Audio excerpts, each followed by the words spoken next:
Oi pessoal, pra quem não me conhece, eu sou o Alan. O vídeo de hoje, já vou avisando que esse vídeo vai demorar, hein? Vai ser um vídeo longo, porque não dá pra falar de forma muito apressada, muito direto ao ponto sobre esse jogo, mas eu prometo que eu vou tentar ser o mais rápido possível.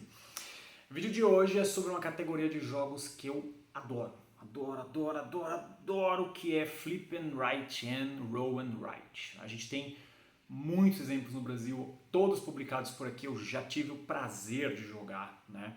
Desde coisas mais simples, como aquele, deixa eu ver se eu acho ele aqui, o Optimus, né? Que saiu pela Devir um bom tempo atrás. Durante muito tempo foi a única pessoa que tinha a versão nacional do Brasil, porque ele teve um embrólio na época, eu nem lembro. E o meu vídeo ficou disponível um tempão até o jogo de fato sair. Até coisas como o todo-poderoso Cartógrafos, né? Coisas mais recentes como o excelente Zombicide Gear Up e coisas que o grau escalonou muito, tá? Escalonou muito. Que eu gosto de falar que é o Muralha de Adriano, que tá ali em cima, não dá pra ver no vídeo, que eu acho um jogaço de Flip and Right. E o cara que eu vou falar hoje, que pra mim, ó, polêmico, mas muito verdadeiro, é o melhor, assim, melhor jogo de Roll and Write que eu joguei até hoje. E não é só pelo tema, é pela estrutura do jogo em si. O jogo é de fato muito bom. Antes de eu falar sobre ele, um ponto muito legal que eu vi num vídeo do Fabrício, do Aftermath, aliás, beijo pro Fabrício, não sei nem se ele vai ver esse beijo aqui, que ele fala uma coisa assim no review dele, o jogo é muito bom, mas o que eu percebo é que as pessoas têm preconceito com a mecânica, e eu concordo. Às vezes a gente não gosta de uma mecânica, né? E a gente já taxa de um jogo de bobo. Ah, jogo de rolar e escrever, jogo de virar cartinha e escrever. Galera, esses são os maiores erros que você pode cometer. A gente hoje no Brasil, a gente tem um catálogo vastíssimo de excelentes jogos, tá? Vou falar aqui, ó. O Muralha de Adriano, o jogo que eu vou falar hoje, Mouse Maze, Paper Dungeons, o próprio Optimus, a série Cartógrafos, o Seven Bridges. Cara, eu tô olhando pra minha coleção aqui, eu tô falando dos que eu tô vendo. O Holy Helms, tem muita coisa boa. Muita coisa boa. Tô vendo se eu vejo mais algum aqui, porque eu tenho quase todos que saíram no Brasil. Não é aquele jogo necessariamente só pra tipo assim, vamos jogar porque a gente tem nada melhor pra fazer. Não. Esses jogos eles têm muito a explorar. E esse cara aqui ele levou a exploração ao nível supremo. Sem muita enrolação, e eu já enrolei pra caramba, falar hoje sobre o Twilight Inscription. Né? O Twilight Inscription ele traz a árdua tarefa de tentar adaptar o maior jogo de 4X de todos os tempos, que é o Twilight Imperium, que agora está na sua quarta edição, que é um dos meus jogos favoritos da vida. Twilight Imperium, pra mim, ele entra naquela categoria de jogos como o Guerra do Anel. Posso jogar uma vez por ano só, mas tá tudo bem, porque eu sei que a experiência é fantástica. E o Twilight Inscription, talvez ele entre nos jogos que eu possa jogar uma vez no mês. Ele não vai me tomar tanto tempo, mas ele é um negócio tão massivo que quando termina você fica, caramba, eu poderia ter feito isso, eu poderia ter feito aquilo. E todo jogo que ele te propõe isso, o jogo é muito bom. Twilight Inscription, ele é um jogo do James Kniffen, né? E aqui no Brasil, aliás, lá fora ele é da Fantasy Flight, e aqui no Brasil ele foi publicado pela Galápagos Jogos. Né? Ele ainda coloca aqui, a experiência épica de rolar e escrever, ambientado no Twilight Imperium Universe. Ele é um jogo de 1 até 8 jogadores. Cara, eu queria ver uma mesa de 8 jogadores isso aqui um dia. Queria mesmo, para ver o tempo de partida. Ele coloca aí de 90 até 120 minutos. Mentira. Jogando solo, eu joguei esse jogo até agora 5 vezes, tá? Eu joguei 2 vezes solo e as outras eu joguei em grupo. Nos grupos que eu joguei, nós jogamos em 4 pessoas, depois em 3. Em 4 pessoas ele levou tranquilo 2 horas e meia. Tranquilo, tá? Em 3 pessoas, estava todo mundo na ponta dos cascos, ele levou 1 hora e meia. E sozinho eu levei 1 hora e 10, porque para entender o funcionamento direitinho da IA, e a IA dele é boa, viu? A inteligência artificial dele é boa, mas para entender eu dei umas engasgadas, tá? O que vem no jogo? Ele é um jogo pesado, viu? Não parece, mas ele tem bastante coisa aqui dentro. Ele vem com 2 manuais muito legais. Esse manual aqui, o Aprenda Jogando, isso é uma coisa que a Fantasy Flight tem feito muito de uns tempos pra cá, né? Todos os jogos dela praticamente tem 2 manuais. Um que é pra você meio que senta e joga, e o outro onde ele vai entrar no detalhe, né? Que no caso seria esse aqui, o manual de regras tradicional. O manual de regras dele, assim como o do Twilight Imperium, né, o 4, Foi traduzido pelo João José Góes, que é o famoso Johnny the Table. Tá? Ele tem canal aqui, os vídeos dele são maravilhosos. Se você não acompanha, recomendo. Ele é um cara que quando ele vai explicar um jogo, ele tem um cuidado assim de entrar no detalhe, entrar na nuance, igual o Luquita fazia. E eu sei que ele é um dos maiores apaixonados que eu já vi por esse universo. Então, só o fato de ter a tradução dele aqui, cara, vai sem medo nesse tipo de coisa. Putz, será que tá traduzido certo? Tá. E muito. Com muito carinho, assim, por parte dele. O manual é bem didático, tá? Mesmo não... O manual Aprenda Jogando, ele é literalmente a didática, né? Mas esse aqui ele é um manual bem didático que vai te deixar entendendo. Você vai ter diversos tipos de cartas no jogo, tá? Você vai ter cartas de eventos, que são as cartas grandes, tá bom? Esses eventos vão da era 1 até a 5. Então, no geral, assim, eu vou mostrar um evento aqui, né? Ó. Eles vão ter a parte escura, que são eventos que geralmente trazem algum perigo para o jogo, e a parte da frente onde você segue o que está escrito aqui na carta. Vou deixar um aqui para explicar a estrutura do jogo.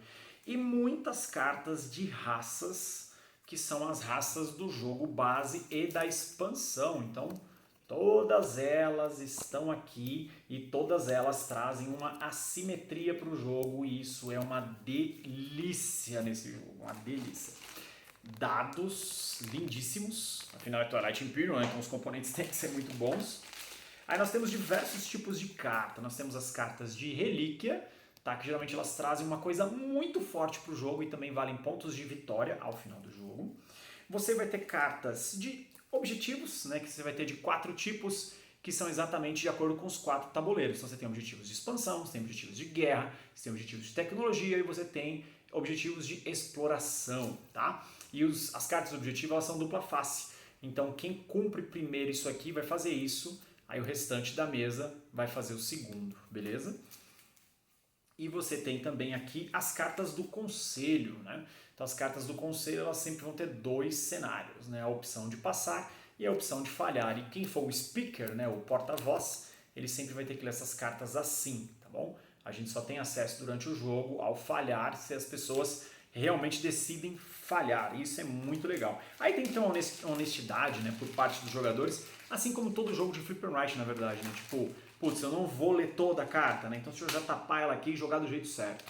Nós vamos ter canetas, essas canetas são a polêmica do jogo porque elas são lindas, mas elas são de uma manutenção bem complicada, tá vendo? Quando você apaga o tabuleiro, elas vão ressecando aqui em cima e isso não é legal. E o próprio manual, isso por outro lado é legal, aconselha você a não usar elas, tá? A você limpar o seu tabuleiro após a partida com papel, né? Papel higiênico ou papel toalha, tá bom? Aí a gente vai ter o tabuleiro aqui de Mechatol Rex. Mechatol Rex é o centro da galáxia, para quem não conhece, a Lorde Twilight Imperium. Então você vai anotando as pessoas que vão chegando, quem mais cedo chega, mais pontos faz. E aqui no outro lado é o tabuleiro da inteligência artificial, que vai controlando as tracks dela e os objetivos que ela vai alcançar, seus poderes de guerra e poder de votação. E aqui os 4 tabuleiros propriamente ditos, tá? Então Twilight Imperium você joga com 4 tabuleiros, é um negócio massivo na mesa quando a gente está jogando de mesa cheia. Eu vou pegar os 4 só para mostrar. Então você tem 4 aspectos no jogo, né? Você vai ter lá navegação, guerra, expansão e indústria. Então vamos para o de navegação primeiro, que eu acho que é o mais básico de todos. Então no tabuleiro de navegação, como é que é a estrutura do jogo? Você vai abrir uma carta de evento e aí você vai fazer exatamente o que ela fala aqui, ó. Você vai usar esses recursos. Antes de você usar os recursos, a primeira coisa que você tem que escolher no jogo é qual tabuleiro eu vou ativar. Eu vou ativar meu tabuleiro de exploração, de expansão, de guerra ou de tecnologia. O que eu quero fazer, né? Então aí você vai escolher. Quando você escolher isso, aí você vai gastar aqui. Beleza. Após isso, o speaker, né, o porta-voz, ele vai rolar os 6 dados. Os jogadores no começo do jogo eles só têm acesso aos dados pretos, que são 3. Os dados coloridos são dados que você vai desbloqueando, tá, no jogo de diversas formas. Então muitas coisas que você fizer nesse tabuleiro vai influenciar o outro, que influencia o outro, que influencia o outro. Então ele é ultra intrincado. O Muralha de Adriano é a mesma coisa, tá? Então, por isso que não tem como não falar de um e não falar do outro, né? O Muralha de Adriano tem isso também, tipo, você risca uma track, aí você vai e risca outra, aí libera uma coisa aqui embaixo, que vai liberar uma outra aqui no meio, que volta pra cá, então você vai ficar... Pra quem gosta de Excel, meu amigo, você Excelzeiro sem vergonha que tá assistindo esse vídeo, você vai amar os 2 jogos, tanto Muralha quanto esse aqui, tá? Então, após você ter escolhido o tabuleiro que você quer ativar, né, você vai usar isso aqui e vai usar os dados que estejam disponíveis. Então, basicamente, os dados têm as suas funções aqui, né? Então, o dado rosa e o dado verde te permite explorar. Explorar o que é? Você vai pegar aqui, ó, no começo do jogo a gente já começa com isso aqui liberado. Então, por exemplo, se eu tivesse 2 dados com exploração, eu poderia fazer um risco para cá e um risco para cá. O outro dado é justamente para eu conquistar um planeta. Conquistar é eu circular. Sempre que eu circulo um planeta desse, ele vai me dar acesso ao tabuleiro de expansão, que eu já vou falar sobre, tá bom? Quando eu circulo isso aqui, vai me dar os pontos de vitória desenhados. Quando eu circulo isso aqui, vai me dar o recurso no tabuleiro de indústria. Eu falei tecnologia, mas o nome certo é indústria. E assim por diante, tá? Então sempre que você circula, você ganha o que está no meio. Então aqui você pode ganhar todo tipo de coisa. Você pode ganhar acesso a tecnologias, você pode ganhar acesso a dados, você pode ganhar acesso ao buraco de minhoca para você ir de um ponto ao outro na galáxia, mas você tem que liberar a tecnologia aqui embaixo. E sempre que você ganha dados, você vai marcar eles aqui. Então quando você for ativar esse dado futuramente e você tenha liberado o dado vermelho aqui, então você vai considerar os resultados dos dados pretos mais o vermelho. E aqui quem chega em Mechatol Hex, né, e conquista Mechatol Hex, você vai anotar lá na planilha de acordo com a posição que você chegou. Esse aqui é o tabuleiro mais fácil de explicar. Aí a gente vem aqui para o tabuleiro de expansão, né? Todo mundo brinca, mas não está escrito em expansão. Vocês são engraçados pra caramba, né? Enfim, quando você libera um planeta no tabuleiro lá de navegação, né, quando você conquista o planeta, aí você vai marcar um planeta aqui desse lado, tá bom? E aqui é legal porque eu estou mostrando o lado B, que é o lado básico. Quando você vira para o lado A, aí ele coloca o nome dos planetas do Twilight Imperium 4 e o desenho dos mesmos, né? Então quando você for jogar, suas primeiras vezes, você vai jogar nesse lado aqui que é igual para todo mundo, mas o legal mesmo é você vir jogar para cá, porque os prêmios são diferentes, a maneira, é tudo diferente. Mas o mais legal é que são os planetas do jogo base, isso é muito legal. Essa parte aqui, ela se assemelha a um roll and write clássico, tá bom? Então você vai pegando as faces dos dados, vai riscando. Sempre que você completa uma linha ou uma coluna, você ganha o prêmio em questão. Mesma coisa aqui, né? Você também consegue liberar dados, consegue liberar tecnologias e aqui você também vai aumentando a população conforme você vai liberando elas, ok? Depois, o dado de guerra, né? A face de guerra. Essa aqui é uma das faces mais legais. Você vai ter tecnologias que você precisa liberar, tá bom? Então você pode perceber que o Sol Bélico, né? Que é o famoso Star Destroyer que a galera gosta de falar quando joga em Twilight Imperium, ele começa bloqueado, você tem que liberar a tecnologia dele assim. Aliás, a última pessoa que jogou aqui nem apagou, agora que eu tô vendo aqui, ó. Tá arriscado ainda, liberaram o Sol Bélico aqui nessa partida. Assim como o encouraçado, tá vendo? Mas quando você pega aqui os seus cruzadores, SDP e as infantarias, eles já vêm liberados. O que é liberar isso? Mesma coisa, para cada face de dado que você risca, você vai liberar isso aqui e também te dá acesso a desenhar isso. Então você vai pegar no primeiro momento do jogo, você vai riscar, você vai desenhar essa forma, tudo que você conseguir passar por cima você contorna e vai ganhar. Então você vai ter uma guerra, quando tiver a segunda guerra você vai riscar, aí só vai estar considerado o que tiver aqui, a terceira guerra, o que tiver aqui, a quarta e última guerra do jogo aqui, tá bom? E isso aqui você vai ter aquele fator Seven Wonders, né? Então tudo que está aqui interage com o teu vizinho de cá, tudo que está aqui interage com o teu vizinho de cá. Se você perde, se você perde o combate, você perde isso. Se você ganha o combate, você ganha isso. Simples assim. Também tem dados para serem liberados e tecnologias aqui. E por último, e não menos importante, o dado não, eu tô com mania de dado, tá com muito dado em casa. O tabuleiro de indústria, tá? Que esse é o tabuleiro mais complexo do jogo. Esse aqui é o seguinte, sempre que você for riscar na face dos dados, tem dados aqui, ó, que eles vão te permitir riscar um planeta e outros, aliás, um recurso, e outros que vão te pedir ter acesso ao mesmo, tá? Então aqui, ó, quando você tem o dado vermelho, ele desmantela. O azul e o verde, ele reivindica. O que é desmantelar? Desmantelar é você fazer um X, só que você só pode reivindicar uma coisa que esteja adjacente a um X previamente escrito. Então, vou dar um exemplo, vamos falar que eu coloquei um X aqui e com a outra face do dado eu coloco aqui, então eu vou ganhar esse recurso e vou marcar ele aqui embaixo. Percebeu que esses recursos eles apareceram nos outros tabuleiros também, certo? Tudo que você vai ganhando nos outros tabuleiros, você vem marcando nesse. E cada vez que você completa uma coluna, você vai tendo acesso a isso aqui. Cada um desses que você tem acesso, você vai preenchendo aqui, que são os bens de comércio. E aí, quando tiver as fases de produção, quanto mais bens de comércio liberados você tem aqui, mais você vai preenchendo aqui. Cada 2 no final do jogo vale 1. E aqui é a parte do voto. Sempre que você ganhar esse recurso, você vai marcando ele aqui. Quando chega as fases de votação, que também são cartas de evento, aí você vai marcar secretamente, né? Você marca, coloca a mão ali em cima, e na hora de fazer a fase de votação, você vê a quantidade de votos que você gastou para determinar ali na fase de votação o que tiver que acontecer. E mesma coisa, também tem dados aqui que você pode liberar para usar aqui. Olha, consegui dar uma geralzona do jogo, hein? Direto ao ponto. Sobre o Twilight Inscription, né? Primeiro eu embromei um pouco ali no começo, fui rápido na explicação do jogo e agora eu vou falar sobre ele.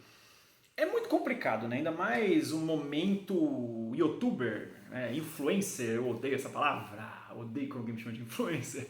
O momento influencer que eu vivo, por quê? Porque eu trabalho na indústria, né? Então é muito difícil falar de um jogo da empresa que eu trabalho e falar assim, nossa, esse jogo é uma merda, né? Nossa, esse jogo não é bom. Nossa, não, tá falando bem porque o jogo é da Galápagos. Eu, por exemplo, eu não gosto de Blood Rage, nunca mudei esse discurso. Blood Rage pra mim é horroroso, é um jogo horrível. Agora o problema é o seguinte, tem alguns jogos que eles são obras-primas. Por isso que eu fiz questão de falar do Muralha de Adriano. O Muralha de Adriano e esse camarada aqui, ó, são os melhores das suas categorias, tá bom? Os melhores. No Flip and Write não tem nenhum jogo que chega perto do Muralha de Adriano. E no Roll and Write não tem nenhum que chega nem próximo do Twilight Inscription. Assim como o Twilight Imperium, o seu irmão mais velho, né? Que é um jogo nichadaço. Eu gosto de falar, né? Gloomhaven, Twilight Imperium, Mage Knight. Esses jogos não são para todo mundo. Esse jogo aqui ele já é para todo mundo. Por quê? Ele tem todo o lore, né, do Twilight Imperium. Tá tudo aqui, cara. Tá tudo aqui. Por mais abstrato que algumas coisas estejam, os poderes das facções, a maneira como elas se comportam no jogo, cara, tá tudo aqui, velho. Tá tudo aqui. Isso eu achei brilhante. Por mais minimalista que seja em alguns casos, é muito legal como isso foi aplicado, cara. É assim, ó, ficou muito, muito, muito, muito bom. E como é complexo você entender o jeito certo de usar isso no jogo, né? E aqui também tem a parte de ir contando o lore da facção e tal. Eu tenho um problema, né, quando eu vejo as pessoas falarem assim, os jogos de Flip and Roll and Write são passatempos. E alguns de fato são, né? Por exemplo, o Rolling Realms. O Rolling Realms eu acho ele um jogo mega desafiador jogar bem. Mas ele é aquele jogo gostoso, sabe? Você jogar de boa, assim, você não precisa queimar a mufa. Esse aqui vai fazer você queimar a mufa. Por quê? Não é porque ele é complexo na regra. A regra é fácil, você vai rolar os dados, sai riscando. É você entender a hora certa do que riscar, como que isso influencia o outro tabuleiro, como que isso tuna o outro tabuleiro, como isso libera tecnologias para esse tabuleiro, que vai fazer esse tabuleiro aqui funcionar melhor. Cara, esse jogo, olha, e eu tenho muito cuidado, tá? Porque eu odeio dar nota para jogo, todo mundo que me assiste há muito tempo sabe disso, eu odeio dar nota para jogo, mas esse jogo para mim, ele é um sonoro 9,5 dentro da categoria de Run and Write. Sonoro, e não tem nada que chegue perto dele. Nada, não tem nada que chegue perto dele. Nada, não tem nada. Assim como o Muralha de Adriano. Não tem nada no Flip and Write que esteja perto dele. Quando eu olho para o Cartógrafos, por exemplo, o Cartógrafos é um jogaço. Nossa, que jogo bom. O Jordi ali, ele brilhou. Mas ele é um family game, na sua essência. Né? E esses dois jogos, e até no top 100 lá que eu fiz, né, a análise do top 100, eu gosto de jogos acessíveis. Né? Mas o fato de eu gostar de jogos acessíveis não significa que eu não gosto de jogos complexos. Eu gosto de jogo complexo, mas um jogo complexo que ele tem um porquê de ser complexo. Esse cara aqui tem todos os porquês e ele me convenceu desde a primeira partida. Então, ó, pra você que nunca jogou Run Right, ou pra você que tem vontade de ter um Twilight Imperium, mas talvez você não esteja disposto a pagar lá aquela fortuna que o jogo custa, ou jogar as 12, 14 horas que o jogo vai te pedir, o Twilight Inscription ele vai te deixar com o mesmo nível de atenção na mesa, com o que está acontecendo ali no seu mundinho, preocupado com as guerras dos vizinhos e concentradíssimo na corrida para Mechatol Rex. Jogaço, jogaço. Críticas, comentários, sugestões sempre bem-vindos. Pax Imperium Gloriosa. Até a próxima.